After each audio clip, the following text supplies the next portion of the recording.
जय हिंद साथियों, आप सभी का स्वागत है आपके अपने परिवार में टीम प्रबल में जीके जीएस बाई प्रबल सर यूट्यूब चैनल में। आप सभी साथी बहुत अच्छे होंगे, खूब अच्छे से आपने फेस्टिवल्स में एंजॉय किया है। आगे जो फेस्टिवल्स आने वाले हैं भैया दूज, तो उसको भी आप लोग एंजॉय कीजिए, लेकिन पढ़ाई बहुत ज्यादा जरूरी चीज है, क्योंकि इसको अगर एक बार आपने एंजॉय करना इसको बंद कर दिया तो फिर आपके लिए बहुत ही ज्यादा मुसीबत की बात हो जाएगी। तो हमें दिन रात मेहनत करना है, क्योंकि इस बार का फेस्टिवल संघर्ष के साथ, अगले बार का फेस्टिवल सफलता के साथ बनाना है। तो टीम प्रबल के साथ बने रहे और अपने अपने ड्रीम को पूरा करने के लिए दिन रात हमारे साथ अपनी तैयारी को मजबूत करें। तो अब कोई फेस्टिवल्स तो उतना ज्यादा है नहीं, अब दिन रात क्लास लीजिए, मन लगा करके पढ़िए। 12 दिनों में सारे अपने सिलेबस के उन टॉपिक्स को जो ना कोई पढ़ाता है ना कोई पढ़ता है, वैसे टॉपिक्स को कर लीजिए कंप्लीट। उसके बाद तो फिर आराम की बात है, कोई दिक्कत की बात आपकी नहीं है भाई। तो चलिए, तो उम्मीद है कि आप सब लोगों को इसके पहले की जो क्लासेस आपकी हिस्ट्री की हुई है वो सब क्लासेस आपको पूरे अच्छे तरीके से समझ में आ गई होगी। किसी भी साथी को किसी भी प्रकार का कोई डाउट और दिक्कत नहीं हुआ होगा। अभी तक मैंने आपको बताया था कि इतिहास के जानने के जो स्रोत है उसमें कौन कौन से आपके साहित्यिक स्रोत है। साहित्यिक स्रोतों में हमने ब्राह्मण स्रोत, हमने गैर ब्राह्मण ग्रंथ, मैंने लौकिक साहित्य, हमने विदेशी यात्रियों के विवरण को हमने समझाया और उसको भी हमने पूरे अच्छे तरीके से डिस्कस किया। आज हम लोग क्या समझने वाले हैं, दूसरे पहलू को, जिससे हम अपने प्राचीन भारत के इतिहास को जानते हैं। और वो दूसरा पहलू क्या है भाई, पुरातात्विक आपके स्रोत, आर्कियोलॉजिकल साइट, जिससे हम अपने प्राचीन भारत के इतिहास को जानते हैं, प्राचीन भारत के इतिहास को समझते हैं। तो उम्मीद है कि आप सभी साथी तैयार होंगे, जबरदस्त तरीके से आज की बातों को समझते हैं। अपने जीएस के नोटबुक को उठा लीजिए, अपने कलम को उठा लीजिए और शांति से एक दूसरे के कमेंट के ऊपर बिल्कुल ध्यान नहीं देना है। अगर आपको क्लास समझ में आए तो केवल इसको लाइक कर देना है। इस परिवार को आगे बढ़ाना चाहते हैं तो अपने जैसे पढ़ने वाले दोस्तों को इस परिवार से जोड़ दीजिए, साथियों को इस परिवार से जोड़ दीजिए और रेगुलर बेसिस पे मेहनत कीजिए। आपका सपना जरूर पूरा होगा। इस बार का फेस्टिवल संघर्ष के साथ, अगले बार का फेस्टिवल सफलता के साथ। तो इस बार का संघर्ष अगली बार सफलता दिलाएगा। तो चलो भाई, शुरू करते हैं अपने आज के सेशन को। तो सबसे पहले मैं आपको ये बताना चाहता हूँ कि जो चीज मैंने आपको पढ़ा दिया है वो चीज तो आपको बिल्कुल याद होगा। मैंने क्या क्या बता दिया, एक बार फिर से रिकैप करते हैं भाई। क्या क्या रिकैप करते हैं, तो सबसे पहले हमने इतिहास के बारे में डिस्कशन किया था कि इतिहास होता क्या है। फिर इसके सोर्सेज के बारे में हमने आपके डिस्कशन किया। इन सोर्सेज में सबसे पहले हमने क्या बताया, ब्राह्मण ग्रंथ के बारे में बताया। फिर उसके बाद हमने नॉन ब्राह्मण ग्रंथ के बारे में बताया। फिर ब्राह्मण ग्रंथ, नॉन ब्राह्मण ग्रंथ पढ़ने के बाद हमने आगे इसको डिस्कशन करना शुरू किया। और आगे अपना डिस्कशन क्या था, फिर मैंने आपको लौकिक साहित्य के बारे में बताया। फिर मैंने आपको लौकिक साहित्य के बारे में बताया। फिर लौकिक साहित्य को बताने के बाद मेरे प्यारे साथियों, मैंने आपके फॉरेनर, उन आपके सारे के सारे राइटर्स के बारे में बताया जिन्होंने भारत के बारे में अपनी बातों को लिखा है, भारत के बारे में समझाया है। तो ये हमने जो पार्ट 1 था जानने का वो तो कर लिया कंप्लीट। लेकिन आपको लगता है कि एक पार्ट कंप्लीट किया, लेकिन कितने सारे क्वेश्चंस आपने कंप्लीट कर लिया इसका पता आपको तब लगेगा जब आप एग्जाम में बैठोगे, तब पता चलेगा। जब mock test, previous year question जब लगाओगे तब पता चलेगा। अब हमको क्या समझना है भाई, तो इसके दूसरे पहलुओं को समझना है, जिसको हम लोग क्या बोलते हैं, आर्कियोलॉजिकल साइट बोलते हैं भाई। जिसको हम लोग क्या बोलते हैं मेरे प्यारे साथियों, जिसको हम लोग आर्कियोलॉजिकल साइट बोलते हैं। तो अब हम इस आर्कियोलॉजिकल साइट को समझने जा रहे हैं। अब हम इस आर्कियोलॉजिकल साइट को समझने जा रहे हैं। तो चलो भाई, शुरू करा जाए आज के अपने सेशन को। देखिए, जब हम अपने पुरातात्विक स्रोत के बारे में बात करते हैं तो पुरातात्विक स्रोत क्यों जरूरी है, किस लिए जरूरी है, तो हम प्राचीन भारत के अध्ययन के लिए। आप समझिए कि जब आपकी लेखन नहीं होता था, यानी जब आपके लोग मतलब राइटिंग नहीं जानते थे, जब लोग आपके लिखना नहीं जानते थे, जब लोग आपके लिखना नहीं जानते थे, तो उस समय के इतिहास के बारे में अगर हमको पता लगाना है, जब लोग आपके लिखना नहीं जानते थे, उस समय के इतिहास के बारे में हमको पता लगाना है, तब हम कैसे पता लगाएंगे। तो जब लोगों को लेखन कला के बारे में पता नहीं था, जब लोग आपके लिखना नहीं जानते थे, उनको राइटिंग्स का पता नहीं था, उनको इंक का पता नहीं था, पेन का पता नहीं था, उस समय के इतिहास को जानने के लिए हमारे पास जो स्रोत है, उसी स्रोत को हम लोग बोलते हैं आर्कियोलॉजिकल सोर्स, उसी स्रोत को हम लोग बोलते हैं पुरातात्विक स्रोत। उसी स्रोत को हम लोग क्या बोलते हैं भाई, पुरातात्विक स्रोत कहते हैं। आपने बोला कि ठीक है, तो इन पुरातात्विक स्रोत में क्या क्या आ जाते हैं भाई। तो इन पुरातात्विक स्रोत में आपको ध्यान रखने की जरूरत है। अभिलेख आ जाता है। अभिलेख क्या होते हैं भाई? अभिलेख वो कठोर सतह होते हैं जिन पे हम अपनी बातों को उकेरते हैं। उसको क्या करते हैं भाई? उसके ऊपर हम लोग क्या करते हैं भाई? उसके ऊपर हम उसको मैन्युस्क्रिप्ट करते हैं। इसका मतलब क्या भाई? इंस्क्रिप्शन यानी इंस्क्राइब करते हैं। उसके ऊपर हम लोग क्या करते हैं? उसको उकेरते हैं। उसके ऊपर लिखते नहीं है, ठोक ठोक के कुछ आपके करते हैं। उसके बाद दूसरा हम किसके माध्यम से? तो सिक्का के माध्यम से पता लगा सकते हैं। किसके माध्यम से? तो अलग अलग प्रकार के मॉन्यूमेंट्स के माध्यम से पता लगा सकते हैं। अलग अलग तरीके के भवन के माध्यम से पता लगा सकते हैं। मूर्तियों के माध्यम से पता लगा सकते हैं। चित्रकला के माध्यम से पता लगा सकते हैं। मुहरों के माध्यम से पता लगा सकते हैं। हड्डियों के माध्यम से पता लगा सकते हैं। जो उनके द्वारा उपयोग किया जाता था उस काल में उपकरण, उसके आधार पे पता लगा सकते हैं। और आप सब लोगों को पता है कि इसके बारे में पता कैसे लगाते हैं भाई? तो एक हमारे पास सिस्टम है C14 और दूसरा हमारे पास सिस्टम है यूरेनियम डेटिंग। तो C14 पद्धति और यूरेनियम डेटिंग सिस्टम से हम पता लगाते हैं। C14 पद्धति और यूरेनियम डेटिंग सिस्टम से हम पता लगाते हैं। और इसमें क्या करते हैं कि जिनके आपके लगभग उम्र का अनुमान लगाना होता है उसको हम लोग लेके जाते हैं प्रयोगशाला में। उसको हम लोग किस में लेके जाते हैं भाई? प्रयोगशाला में। और उसके उम्र का लगभग तौर पे हम क्या लगाते हैं? अनुमान लगाते हैं अप्रोक्सीमेशन का प्रयोग करके और बताते हैं कि ये इतने साल पुरानी आपकी चीजें। तो पुरातात्विक स्रोत क्यों जरूरी है भाई? तो प्राचीन भारत के अध्ययन के लिए जरूरी है। और इसलिए भी ज्यादा जरूरी हो जाते हैं जब जिस समय में आपके लिखा हुआ चीज नहीं होता था, आपकी राइटिंग्स नहीं होती थी, लेखन शैली नहीं होता था, तो उसके उस समय या उससे पहले की चीजों के बारे में जानने के लिए हमारी पूरी डिपेंडेंसी आपके इन पुरातात्विक स्रोतों से, आपके पुरातात्विक स्रोतों पे हो जाती है जो हमने खोद के निकाला है या जो लंबे समय से किसी एक जगह पे टिके हुए हैं और एक ही जगह पे है और उसको हमने स्टडी किया है बाद में। और इस स्टडी करने वाले को क्या बोलते हैं भाई? तो इसको स्टडी करने वाले को बोलते हैं, उसको सीधे तौर पे उसको मेरे प्यारे साथियों उसको बोलते हैं पुरातात्विक, आर्कियोलॉजिस्ट बोलते हैं। उसको क्या बोलते हैं? पुरातात्विक। पुरातात्विक की बातों को जो लिखते हैं उसको बोलते हैं हिस्टोरियन। और उनकी बातों को आप तक पहुंचाने के लिए जो सिंपल तरीके का प्रयोग करते हैं उसको बोलते हैं प्रबल बोलते हैं। ये बात आपको ध्यान रखने की जरूरत है। अब चलो भाई एक एक करके बात समझिए। सबसे पहले हम इस पुरातात्विक स्रोतों में सबसे पहले हम किसको पढ़ने जा रहे हैं? तो सबसे पहले पढ़ने जा रहे हैं मेरे प्यारे साथियों अभिलेख को। सबसे पहले हम किसको पढ़ने जा रहे हैं? अभिलेख को पढ़ने जा रहे हैं, इंस्क्रिप्शन को पढ़ने जा रहे हैं। आपने बोला कि ठीक है अभिलेख को पढ़ी, लेकिन मैं अभिलेख को पढ़ाऊंगा वो तो ठीक है, लेकिन सबसे पहला ये सवाल आता है कि अभिलेख के अध्ययन को क्या बोला जाता है? स्टडी ऑफ इंस्क्रिप्शन क्या कहा जाता है? तो अभिलेखों के अध्ययन को क्या बोलते हैं? तो अभिलेखों के अध्ययन को बोला जाता है एपिग्राफी। पहला सवाल तो यही पूछा जाता है कि अभिलेखों के अध्ययन को क्या कहा जाता है? तो अभिलेखों के अध्ययन को क्या बोलते हैं भाई? एपिग्राफी बोलते हैं। आपने बोला कि चलो ये बात पता लग गया, कोई दिक्कत की बात नहीं। अब जितने भी महत्वपूर्ण हमारे अभिलेख हैं उन सभी अभिलेखों को आज की क्लास में हम लोग करेंगे कंप्लीट। कौन कौन से अभिलेख से किन किन चीजों के बारे में हमें पता चलता है उसको भी आज हम लोग समझेंगे। तो चलो भाई यहां से शुरू करते हैं। अगर आपसे कोई पूछेगा कि सबसे प्राचीन अभिलेख आपके कहां से प्राप्त होते हैं भाई? तो सबसे प्राचीन यानी सबसे पुराने अभिलेख मध्य एशिया के एक जगह है माइनर। उस मध्य एशिया के माइनर में एक जगह है जिसको बोलते हैं बोगज कोई। उस बोगज कोई नामक स्थान से लगभग 1400 BC के आसपास हमको एक अभिलेख प्राप्त होता है। बात समझ गए भाई? तो मैंने क्या बोला, अगर आपसे कोई सवाल पूछे कि सबसे प्राचीन अभिलेख कब का है, तो सबसे प्राचीन अभिलेख 1400 BC का है। और ये कहां से प्राप्त हुआ है भाई? तो ये प्राप्त हुआ है आपके मध्य एशिया माइनर के बोगज कोई नामक जगह से प्राप्त हुआ है। मध्य एशिया माइनर के बोगज कोई नामक आपके स्थान से प्राप्त हुआ है। अब लेकिन ये अभिलेख हमारे लिए क्यों जरूरी है?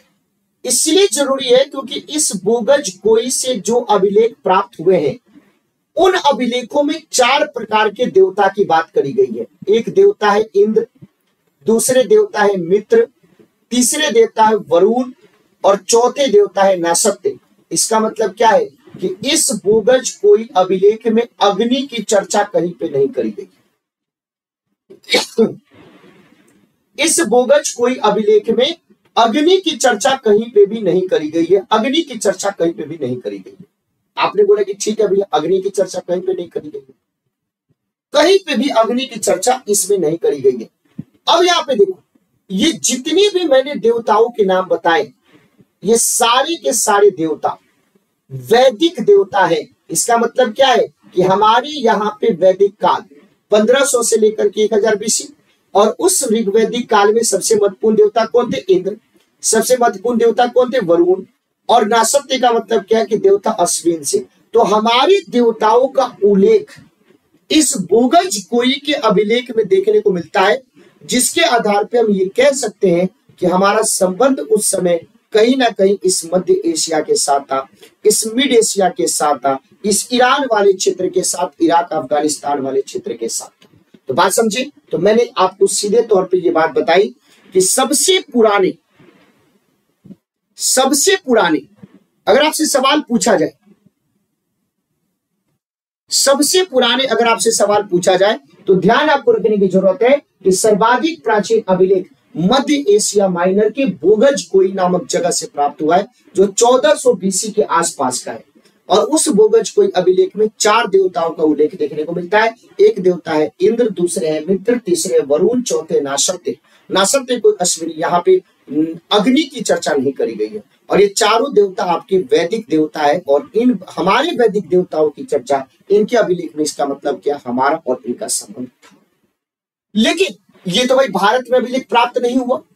अगर आपसे सवाल कोई पूछे कि भारत में सबसे प्राचीन अभिलेख किसके मिले हैं भाई, तो भारत में सबसे प्राचीन अभिलेख आपके अशोक के मिले हैं। भारत के सबसे प्राचीन अभिलेख किसके मिले? अशोक के।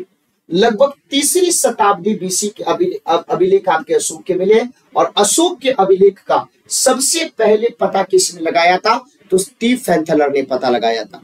लेकिन उसको पढ़ने में सबसे पहले सफलता किसने हासिल करी थी? तो उसका नाम था 1837 में जेम्स प्रिंसेप, उसका नाम था। जेम्स प्रिंसेप ने उसको सबसे पहले पढ़ने में सफलता हासिल करी। तो भारत में सबसे प्राचीन अभिलेख किसके थे भाई? तो भारत में सबसे प्राचीन अभिलेख आपके अशोक के, लगभग 3री शताब्दी BC के अभिलेख आपको देखने को मिलता है। आपने बोला कि चलो अभिलेख, और इसीलिए अशोक को अभिलेखों का राजकुमार कहा जाता है। आपने बोला कि ठीक है। अब यहाँ पे देखो भाई, मैंने क्या बोला कि अशोक के बारे में, अशोक के अभिलेखों से क्या क्या पता चलता है? तो अशोक के अभिलेख से अशोक के नाम के बारे में पता चलता है, अशोक के व्यक्तिगत जानकारी के बारे में पता चलता है, अशोक के धर्म के बारे में पता चलता है, अशोक की गृह नीति के बारे में पता चलता है, अशोक के आपके अधिकारियों के बारे में पता चलता है, अशोक के विदेश नीति के बारे में पता चलता है। तो अशोक के स्पष्ट नाम, अशोक के कौन कौन से अभिलेख में? तो मास्की अभिलेख में, अशोक के गुर्जरा अभिलेख में, अशोक के निट्टूर अभिलेख में, अशोक के उडेगोलम अभिलेख में। तो अशोक के इन जितने भी आपके अभिलेख हैं, उन सारे अभिलेखों में अशोक का स्पष्ट नाम देखने को मिलता है। इन सारे अभिलेखों में अशोक का स्पष्ट नाम आपको देखने को मिलता है। इन सारे अभिलेखों में अशोक का स्पष्ट नाम आपको देखने को मिलता है। आपने बोले कि ठीक है, इन सारी बातों को हम समझ गए, कहीं भी कोई दिक्कत की बात नहीं, बेहतरीन तरीके से बात को समझ गए। अशोक का स्पष्ट नाम मास्की, गुर्जरा, निट्टूर और उडेगोलम में देखने को मिलता है। देखिए, सवाल ये भी पूछा जाता है कि अशोक के जो अभिलेख थे वो कौन कौन से लैंग्वेज में थे? तो ब्राह्मी लैंग्वेज में। और जो ब्राह्मी आपके उसमें लिपि में जो आपके लैंग्वेज थे, उसमें कैसे लिखा जाता था? Left to right. जो खरोष्ठी लिपि में जो आपके इसके अभिलेख थे, राइट टू लेफ्ट। उसके बाद कहीं कहीं पे यूनानी लिपि में भी, कहीं कहीं पे अरामाइक लिपि में भी। इसका मतलब क्या हुआ कि अशोक के जो अभिलेख है मुख्यतः ब्राह्मी में, खरोष्ठी में, यूनानी में, अरामाइक में, इन सारी लिपियों में अशोक के अभिलेख आपको देखने को मिलते हैं। इन सारी लिपियों में अशोक के अभिलेख आपको देखने को मिलते हैं। आपने बोला कि ठीक है भैया, कहीं भी कोई दिक्कत की बात नहीं, पूरी बात हम समझ गए ये पूरे तरीके से। तो अशोक के अभिलेख मुख्यतः ब्राह्मी में, खरोष्ठी में, यूनानी में, अरामाइक में, तो इन लिपियों में देखने को मिलता है। आपने बोला कि ठीक है। अब इसके अलावा कुछ और महत्वपूर्ण अभिलेख है जिसके बारे में हम लोग देख लेते हैं, जिसके बारे में हम समझ लेते हैं। जैसे एग्जाम्पल के तौर पे मंदसौर अभिलेख। सवाल सीधे ये पूछ लेता है कि मंदसौर अभिलेख से क्या पता चलता है? तो मंदसौर अभिलेख से रेशम बुनकरों की श्रेणी के बारे में पता चलता है। तो क्वेश्चन डायरेक्टली पूछा जाता है कि रेशम बुनकरों की श्रेणी के बारे में कहां से पता चलता है? मंदसौर अभिलेख से। जब हम गरुड़ स्तंभ लेख के बारे में बात करें तो गरुड़ स्तंभ लेख आपको समझने की जरूरत है कि जो यवन राजदूत है जिसका नाम है हेलियोडोरास, हेलियोडोरास का बेसनगर यानी विदिशा मध्य प्रदेश में स्थित यह अभिलेख है जो 2री शताब्दी बीसी के आसपास है, जो भारत में भागवत धर्म के विकास को आपके प्रदर्शित करता है। तो जो गरुड़ स्तंभ लेख है वो गरुड़ स्तंभ वर्तमान में आपके मध्य प्रदेश के विदिशा में स्थित है, और विदिशा में भी कहां पे? बेसनगर में। तो इसीलिए गरुड़ स्तंभ लेख को कभी कभी बेसनगर स्तंभ भी बोला जाता है। और ये कब का? ये आपका अभिलेख है 2री शताब्दी बीसी का। और ये क्या बताना चाहता है? तो इससे पता चलता है भारत में भागवत धर्म के विकास के बारे में। इससे पता चलता है भारत में भागवत धर्म के विकास के बारे में। और ये किसका अभिलेख है? तो यवन राजदूत हेलियोडोरास का अभिलेख है। तो आपको ये भी बात समझ में आ गया। सवाल ये पूछा जाता है कि आपके सती प्रथा के प्रथम साक्ष्य का प्रमाण कहां से मिलता है? तो एरन अभिलेख से मिलता है।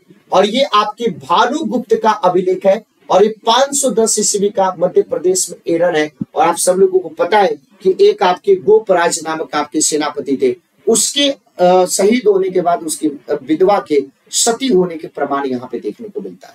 तो पहले खूब अच्छे से एक एक बात को समझिए कि मैंने क्या क्या आपको बताया और आपने पूरी बातों को लिख लिया कि नहीं। लिख लिया होगा, समझ गए होंगे, तब फिर आप हमें बताइएगा, मैं आगे बताऊंगा। मैंने 5-6 बातों को डिस्कस किया। मैंने बोला कि जब हम अभिलेख की बात करें तो अभिलेखों के अध्ययन को एपिग्राफी बोला जाता है। सबसे पुराना अभिलेख आपके मध्य एशिया माइनर के बोगज कोई नामक स्थान से प्राप्त हुआ है। 1400 बीसी के आसपास का ये अभिलेख है। इस अभिलेख में हमारे 4 वैदिक देवताओं के बारे में डिस्कशन किया गया है। बोगज कोई इंस्क्रिप्शन में इंद्र के बारे में डिस्कस किया गया है, वरुण के बारे में डिस्कस किया गया है, मित्र के बारे में डिस्कस किया गया है, नाशक्ति के बारे में, नाशक्ति का मतलब अश्विनी देवता से। और इन सब ये सारे हमारे वैदिक देवता थे। इससे ये पता चलता है कि हमारे और मध्य एशिया के बीच संबंध थे।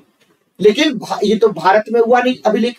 भारत में सबसे प्राचीन जो अभिलेख था वो अशोक का अभिलेख था, लगभग 3री शताब्दी के आसपास का अभिलेख था। और अशोक के अभिलेखों से अशोक के सभी चीजों के बारे में जानकारी प्राप्त होता है। अशोक के बहुत सारे अभिलेखों में देवनाम प्रियदर्शी शब्द की चर्चा करी गई है, लेकिन कहीं कहीं पे अशोक शब्द भी चर्चा किया गया है। तो अशोक के स्पष्ट नाम कहाँ कहाँ पे मिलता है? तो मास्की में, गुर्जरा में, निठूर में, उडेगोलम में आपको दिखाई देता है। अशोक के अभिलेख मुख्यतः ब्राह्मी लिपि में जिसको बाएं से दाएं लिखा जाता था, खरोष्ठी लिपि में जिसको दाएं से बाएं लिखा जाता था, यूनानी लिपि में, अरामाइक लिपि में आपको देखने को मिलता है। मंदसौर अभिलेख से बुनकर श्रेणी के बारे में पता चलता है। जब हम गरुड़ स्तंभ लेख के बारे में बात करते हैं तो 2री शताब्दी बीसी का अभिलेख है। ये आपके यवन राजदूत हेलियोडोरास का अभिलेख है।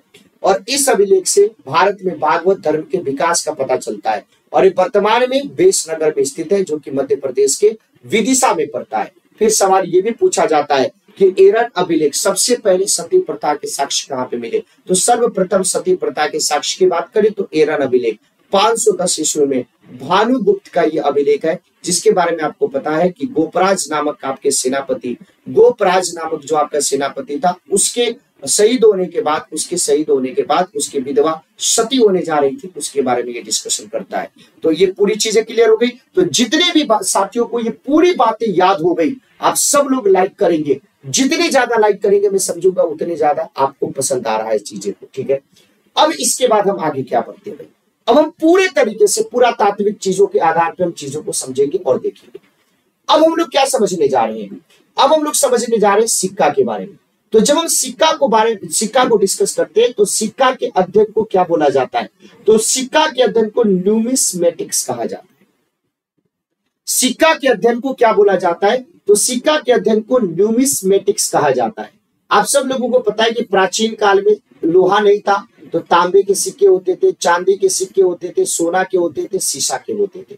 तो भारत में जो सबसे प्राचीनतम आपके सिक्के मिले, पंचमार्क आपके स्वाइन मिले 5वीं सदी ईसा पूर्व के आसपास। इसका मतलब क्या है कि कुछ ना कुछ उसके ऊपर ठप्पा लगा दिया जाता था। सबसे पहले लेख वाले स्वर्ण सिक्के, सोने के सिक्के किसके द्वारा जारी किया गया था? तो इंडो ग्रीक शासकों के द्वारा। सातवाहनों के द्वारा सीसा का सिक्का जारी किया गया, गुप्तों के द्वारा सोना का सिक्का जारी किया गया।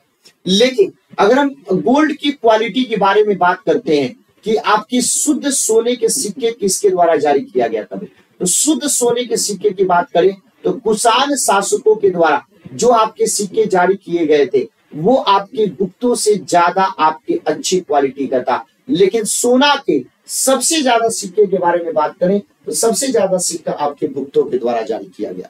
तो अब जो मैंने आपको टॉपिक बताया, मैंने ये बोला कि सिक्का यानी क्वाइन के स्टडी को न्यूमिस्मेटिक्स कहा जाता है। प्राचीन काल में लोहा के अलावा सारे धातु के सिक्के आपको देखने को मिलता है, लेकिन भारत में सबसे प्राचीनतम सिक्के के बारे में बात करते हैं तो उसको पंच मार्क्ड क्वाइन कहा जाता है। ये आपके लगभग ईसा पूर्व 5वीं सदी के आसपास का है। सबसे पहले लेख वाले स्वर्ण सिक्के इंडो ग्रीक शासकों के द्वारा आपके जारी किए गए थे, लेकिन सीसा का सिक्का सातवाहन शासकों के द्वारा, सोना का सिक्का गुप्त शासकों के द्वारा सबसे ज्यादा जारी किए गए। लेकिन जब हम सोने के सिक्के की क्वालिटी की बात करते हैं तो सोने के सिक्के की क्वालिटी के संदर्भ में सबसे बेहतरीन क्वालिटी किसकी थी भाई, तो कुषाण शासकों की थी। यानी गुप्तों से ज्यादा आपके बेहतरीन आपकी क्वालिटी किसकी होती थी, कुषाण शासकों की होती थी। ये बात मैंने आपको समझाया, ये बात मैंने आपको बताया, तो आप पहले इसको लिख लीजिए फिर मैं आगे बढ़ूंगा। तो देख लिया भाई, तो अभिलेख भी पूरा आपको याद करा दिया, आपको सिक्का का भी पूरी बातों को याद करा दिया। इसीलिए मैं बार बार बोलता था कि ये 12 दिनों का जो मेहनत है ये समुद्र मंथन है, और इससे क्या निकलेगा, अमृत निकलेगा। और ये ऐसे टॉपिक्स हैं जिनको सब लोग इग्नोर कर देते हैं, जिसको ना कोई पढ़ाता है ना कोई पढ़ता है। तो जो कोई नहीं करता वो हमें करना है। और जो भी बच्चे ये पूछते हैं कि सर इस एग्जाम के लिए है कि नहीं, ये सारी एग्जाम्स के लिए है। आप किसी भी एग्जाम को दे दीजिए, चाहे यूपीएससी हो, चाहे यूपीपीसीएस हो, चाहे बीपीएससी हो। आप सब लोगों को पता है कि अभी आपको 3-4 दिन पहले यानी लगभग 20 तारीख को आप लोगों का 19 या 20 तारीख को यूपीपीसीएस का फाइनल रिजल्ट भी आया।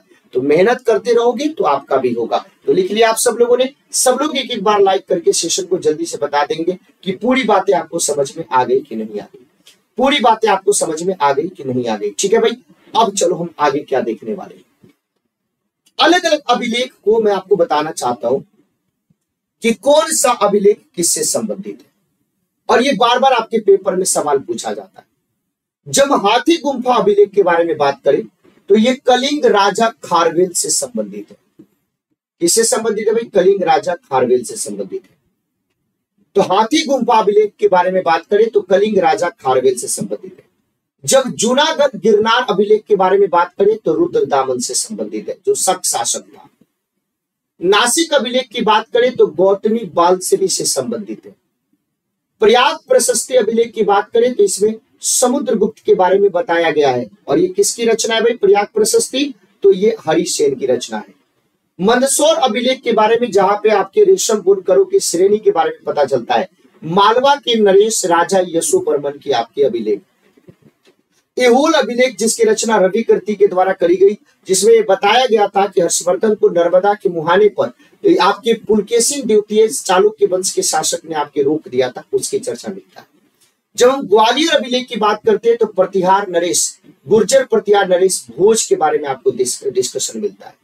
भीतरी और जूनागढ़ अभिलेख की बात करें तो स्कंद गुप्त के बारे में यहाँ पे पता चलता है, और आप सब लोगों को भीतरी से ही पता चलता है कि स्कंद गुप्त के समय में हुनों ने भारत पे आक्रमण कर दिया था। हुनों ने भारत पर आक्रमण कर दिया था, ये पता चलता है। आपने बोला कि ठीक है भैया, ये पूरी बात हम समझ गए, कहीं पे भी कोई दिक्कत की बात नहीं है। जब हम आपके देवपाड़ा अभिलेख की बात करें तो बंगाल शासक विजय सेन के बारे में पता चलता है। तो समझ गए, फिर से एक बार आप लोग लिखिए खूब अच्छे से पहले, उसके बाद में एक बार रिवाइज कराता हूं। तो जब हम हाथी गुम्फा अभिलेख के बारे में बात करते हैं तो हाथी गुम्फा अभिलेख आपके कलिंग राजा खारवेल से संबंधित है। किससे संबंधित है, कलिंग राजा खारवेल से संबंधित है। तो हाथी गुम्फा अभिलेख कलिंग राजा खारवेल से संबंधित है। जब जूनागढ़ गिरनार अभिलेख के बारे में बात करें तो रुद्रदामन जो कि शक शासक था उससे संबंधित है। जब हम नासिक अभिलेख के बारे में बात करें तो गौतमी बालश्री से संबंधित है। प्रयाग प्रशस्ति की बात करें तो समुद्रगुप्त से संबंधित है। मंदसौर अभिलेख के बारे में बात करें तो मालवा नरेश यशोवर्मन से संबंधित है। एहोल अभिलेख के बारे में बात करें तो पुलकेशिन सेकंड से संबंधित है। ग्वालियर अभिलेख की बात करें तो प्रतिहार नरेश भोज से आपके संबंधित है। किससे संबंधित है भाई, तो प्रतिहार नरेश भोज से आपके संबंधित है। फिर उसके अलावा जब हम आपके भीतरी और जूनागढ़ की बात करें तो स्कंद गुप्त से संबंधित है। देवपाड़ा अभिलेख के बारे में बात करें तो ये आपके बंगाल के शासक विजय सेन से संबंधित है। तो मैंने कौन कौन सा अभिलेख बताया, पहले बताया हाथी गुम्फा अभिलेख, किससे संबंधित, अंतिम बार में याद हो जानी चाहिए बातें, कलिंग राजा खारवेल से संबंधित। जूनागढ़ गिरनार की बात करें रुद्रदामन, नासिक अभिलेख गौतमी बालश्री, प्रयाग प्रशस्ति समुद्रगुप्त, मंदसौर अभिलेख यशोवर्मन, यहोल अभिलेख पुलकेशिन सेकंड, ग्वालियर अभिलेख प्रतिहार नरेश भोज, भीतरी और जूनागढ़ स्कंदगुप्त और देवपाड़ा बंगाल शासक विजय सेन। इसका मतलब क्या है कि ये आपको याद हो गया भाई, नासिक वाला याद हो गया गौतमी बालश्री, हाथी गुम्फा आपको याद हो गया कलिंग राजा खारवेल, जूनागढ़ आपको याद हो गया रुद्रदामन, प्रयाग प्रशस्ति आपको याद हो गया समुद्रगुप्त, यहोल अभिलेख आपको याद हो गया नरेश यशोवर्मन। तीन ही तो बचा जिसको याद करना है, भीतरी याद हो गया, भीतरी और जूनागढ़ स्कंदगुप्त, तो तीन ही तो आपको याद करना है भाई। तो मंदसौर की बात करें तो मालवा नरेश यशोवर्मन, जब ग्वालियर की बात करें तो प्रतिहार नरेश भोज और देवपाड़ा अभिलेख की बात करें तो बंगाल शासक विजय सेन। तो ये आज के हमारे टॉपिक्स थे जिसमें मैंने आपको भारत में भारतीय इतिहास को जानने के लिए पुरातात्विक सामग्रियों के बारे में डिस्कस किया। इसमें सबसे पहले हमने अभिलेखों के बारे में बताया, सिक्कों के बारे में बताया और फिर मैंने कुछ और महत्वपूर्ण अभिलेख को डिस्कस किया। हमें उम्मीद है कि आज की क्लास को आपने खूब अच्छे से याद कर लिया होगा, आज की क्लास को खूब अच्छे से आपने नोट कर लिया होगा और आप सब लोगों को आज की क्लास बहुत अच्छी लगी होगी। तो जिन जिन साथियों को आज की क्लास आपकी अच्छी लगी है, आप सभी साथियों से अनुरोध है कि सेशन को एक बार लाइक करें और अपने सभी दोस्तों के बीच में सेशन को शेयर करें और ऑफलाइन कमेंट में 2 बातों को लिखना जरूर ना भूलें। एक बात कि आज की क्लास आपको पूरी याद हुई कि नहीं, और दूसरी बात कि आपने इन सभी बातों को अपने जीएस के नोटबुक में नोट किया कि नहीं। फिर मिलते हैं कल शाम को 4 बजे अगले टॉपिक के साथ हिस्ट्री में। तब तक के लिए आप सभी क्लासेस को लेते रहें अपने अपने टाइम पे और मन लगा करके पढ़ते रहें। बहुत बहुत धन्यवाद आप सभी साथियों का, ढेर सारा प्यार, love you so much. Offline comment में एक एक कमेंट का हमको इंतजार रहेगा। Thank you so much. जय हिंद साथियों।